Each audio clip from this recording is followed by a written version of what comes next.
Okay, I think I found the perfect angle. What do you guys think? You see me up there? I'm such an icon.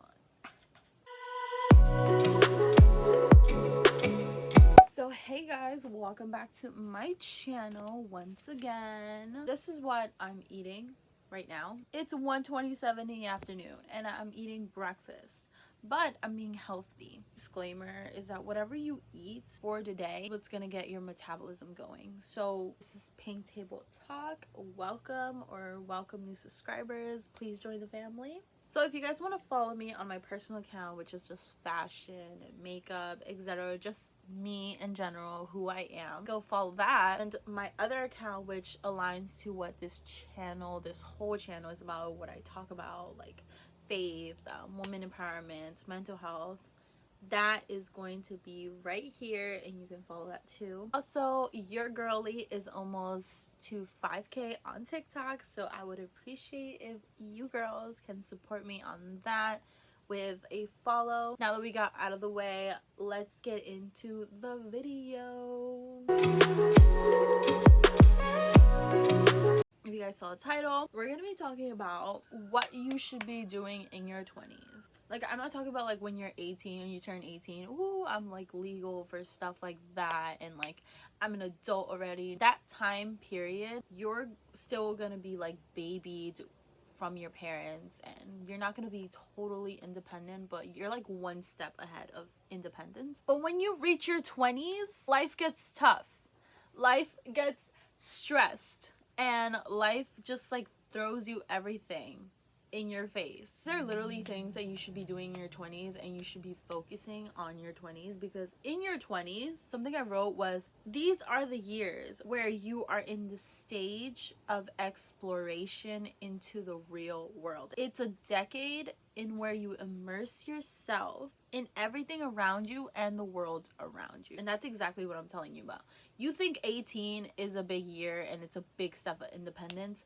Wait until you hit your 20s. Key point we're going to be talking about is mental health. When you think about mental health, therapy, or consulting someone, going to a counselor, talking about any issues, trauma, or anything like that. It's like the basic thing that people think of when they hear the word mental health. When I think of mental health, I think about self-improvement, self-care / self-love, which they're totally different, but I will get to that. Journaling, and improving your well-being, like exercising. So that is what we're going to be talking about in like the whole box of mental health. Let's talk about self-improvement. When I think of the word self-improvement, I think of self-awareness. And that is like a tough thing, because sometimes we do things unconsciously, or we do things consciously. What I mean by that, like sometimes we don't really think about what we're saying to people or what we're saying to ourselves, and that could really reflect later on to how you view yourself or how you view others. I'm gonna give you an example of me. I have low tolerance for patience.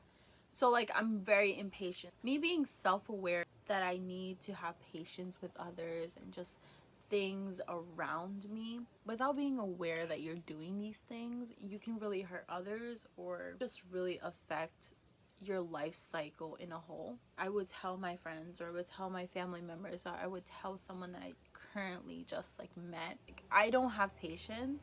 So like they know, because if I just like put sand over that and just like cover it up and don't say anything, then that person's gonna explode. So self-awareness is like super important. Self-awareness makes us more mature in later on in life.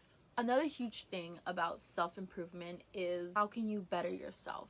Because I know as a 21-year-old, I can't just throw a fit for everything. I can't just get mad at everything. Like, I have to learn how to communicate. Self-improvement could be like, if you're not good at a sport, what are you gonna do about it? Are you gonna quit? Are you gonna run away? Or like if you're in a situation, a breakup, are you gonna run away? Are you gonna communicate? Or like if you're talking to this guy, are you gonna run away? Are you gonna communicate? You know, it's just a lot of stuff that comes with self-improvement. It's not only the physical aspect of it, but the inner aspect, where you have to work within yourself, because that is something that you have to take time throughout the day or throughout your life in general to analyze and having an understanding, like try to understand yourself. Because if you don't understand yourself, no one is going to understand you. Big thing is that a lot of people think that we're like psychic. We know right away what you want, what you expect. No, like you need to be blunt and straightforward with what you want. Moving on. Okay, now we're going to be talking about self-care and self-love. Now, self-care and self-love are two different meanings. Self-care is aligned with hygiene, making sure you are clean, making sure your skin is hydrated, like making sure your body is consuming all the nutrients as possible. Care of yourself, but that's the outside that you're taking care of, you know? And self-love is totally different because that is something in inner work. Inner work. Self-care is outside work. Self-love is inner work. I love the way I explain that. Like taking care of your nails, your hair, making sure it's not damaged or dry, providing a help or a boost on your physical appearance, basically. Self-care could be like, if you don't have a skincare routine, go make one.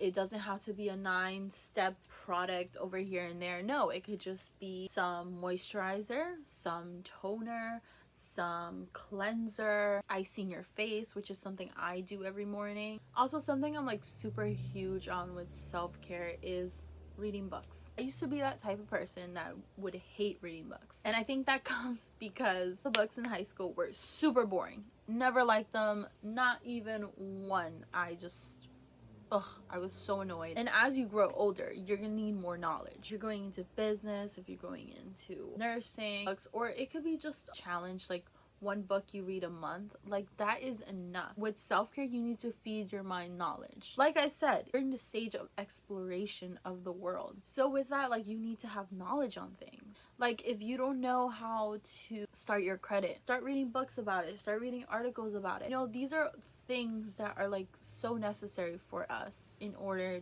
to survive our 20s. I know a lot of people are like into novels. I'm not one of them. I love psychology books. I love informational books. I just like books like that. Self-love books. I should have a video on that where like I show all my self-love books, like self-improvement books. Like I love it. You're gonna love it too. Like I'll leave it right here so you guys can check that out. I want to make sure in our 20s that we're taking care of our appearance. It's important. Moving on to self-love. Now we're gonna be talking about inner work. I know a lot of people are like, treat yourself, buy that purse that you love, buy this, buy the lip gloss, buy that makeup. And like a lot of people, like when they talk about self-love, they kind of like spoil yourself. And in a way, it could be self-love, but like we're talking about inner work. That comes down to our mental health, our well-being mentally. The biggest word in self-love, in the definition itself, is acceptance. Self-love is like, for example, going into the mirror and saying, you look beautiful today. I love your outfit. You're gonna kill it outside. The world is yours.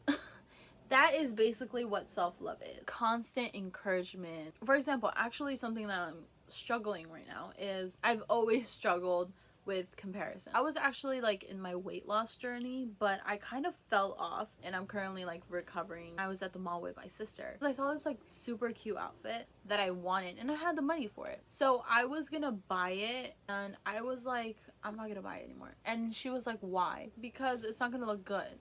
And she's like, why not? It's not gonna look good. It's your size. And I was like, yeah, this outfit looks good on girls that are that size. And she told me, Jessica, you can wear whatever you want. Like, it doesn't matter the size. Like, you need to get over that. It was kind of harsh, like, you know, when you tell someone, like, get over it. And, like, it's kind of, like, in your face. But I felt like I needed to hear that. I've always thought that, like, outfits wouldn't look cute on me because I wasn't the size that the outfit represented on the girl, like on the model. It wasn't until now, you know what, I'm gonna dress like I've always wanted to dress and my weight is not gonna stop me. Well, I'm here, but I'm not gonna stay here for long.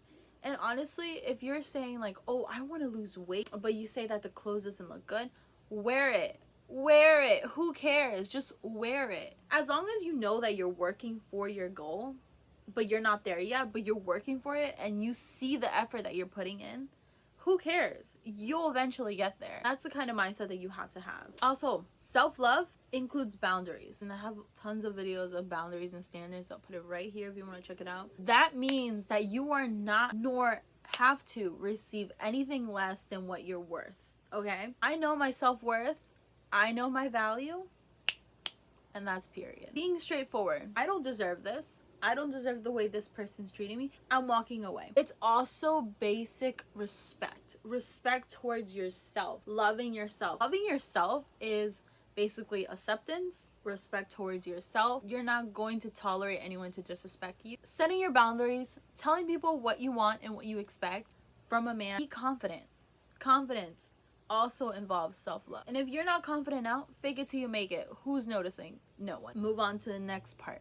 Journaling is super important in your 20s because it helps me express my feelings to things that I know that I can't express to other people. And especially if you're like introverted, journaling helps a lot. Like with stress relief or anything that you have to journal about. And also, big thing about journals, get it in a color that expresses you. Like pink is me. This notebook is me. So what I did recently, I put my Metro cards, the ones that I've been using to go to Bible college. If you guys don't know, I do go to Bible college. Anything that's meaningful to me, like I paste it on my journal.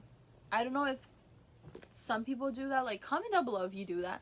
I do that because it's a way of expressing. It's a really good exercise for your mind and a way to make you free of things that you know you can't express. What I do every time I'm sad, I'm angry, I'm stressed, I'm crying, or anything, all of the above, I journal about it and I feel better. It's like a way of expressing your feelings to that person without expressing it in person. Let's move on to the next topic, which is improving your well-being like exercising. For example, me, I'm a lazy person.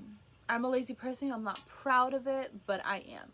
I acknowledge it and I accepted it. It's super important to get a little bit of exercise.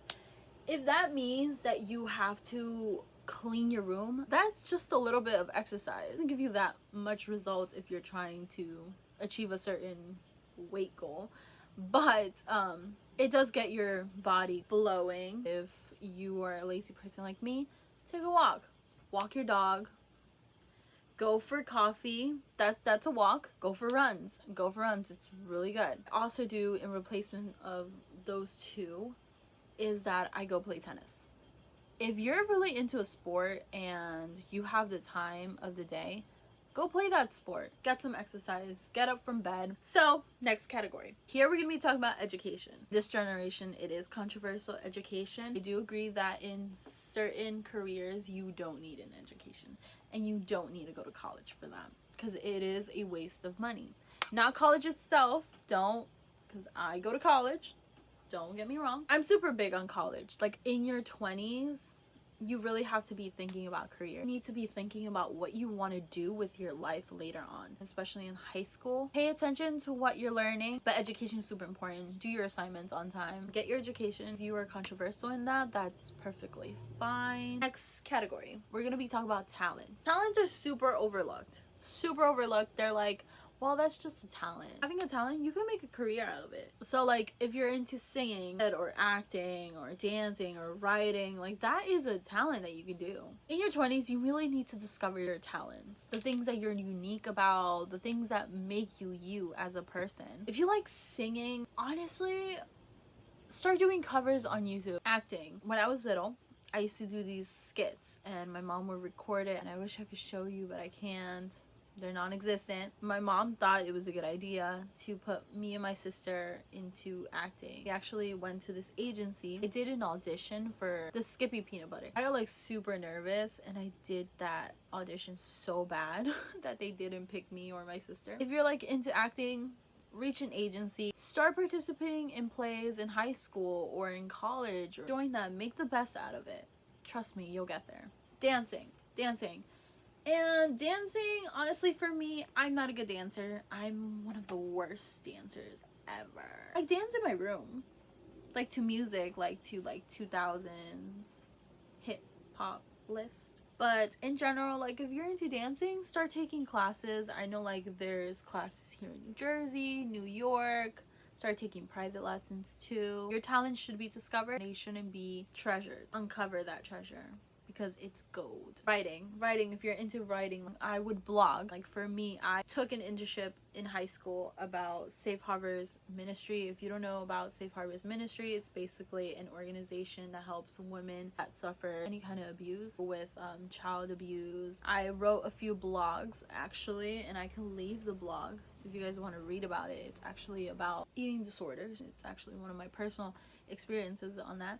I'll leave a link down below. Go discover that talent. Start blogging. Start making your own blog and write about whatever you're passionate about, whatever hits your mind, whatever like irks your soul. It could be about fashion, giving people fashion advice. Next category, super big on this. In your 20s, you should have side hobbies. That could be YouTube, podcasting, blogging, influencing, etc. In your 20s, you don't just want to be focused on one thing. You want to be focused on a lot of other things that can be options. When they say you're talking to this guy, make sure to have options. I don't recommend that. I mean, I've done it before, but whatever. Having options on the side. If one thing doesn't work, you have plan B. If plan B doesn't work, you have plan C. If plan C doesn't work, then I don't know what you're doing, but you have plan D. So you want to have plans, basically. Options out in the open. You want to have them just in case anything goes wrong. So, YouTube is a huge one. I can like say a lot of people do YouTube's like a day in my life. If you have a cute apartment, if you live on your own, if you have a camera, start vlogging. Like who cares? Like who cares if you're not an influencer? Who cares if you have like 1 subscriber? Also, you could do makeup tutorials. I watch makeup tutorials at like 3 in the morning and I never get tired of it. They're always gonna click on this. I've seen how-to videos like how to do this, how to cook. Or it could be a fashion YouTube channel where you try on outfits, a bunch of outfits, and you style them. Or it could be anything that you're passionate about. Put it out there. And if you don't want that option, if you don't want to be on camera or anything like that, you also have the option of podcasting. Things that you're passionate about, talking about self-love, talking about self-improvement, talking about mental health. Speaking of podcasting, I am currently working on that. Don't worry, I did not forget. My podcast is going to be amazing. She Speaks is going to be something that will impact the world. I'm telling you right now. If you're more shy, you could do blogging. Blog about fashion, blog about mental health, blog about how to be girly, blog about how to be more feminine, blog about how to be more healthy. There's a lot of things that you can do, and like there's a lot of websites that you can use for blogging. It's out there. You just got to do your research. Lastly, influencing. Apart from me doing YouTube, I do influencing. That could be on TikTok. Start on TikTok. I literally started with a couple followers on TikTok, and now I'm currently at 4,700. Start reaching to brands. If brands are not reaching you, start making yourself known. Start taking Instagram seriously. Start making reels. Start making your dream come true. It's time to make your dreams a true life story. It's all about being confident, about knowing what you want, about being positive of what you want, and how to get it. So this was a video of what to do or what you should be doing in your 20s. So thank you guys for watching. Don't forget to subscribe, turn on your post notifications, and stay tuned for more videos. I'll see you guys on the next one. Bye guys. Love you.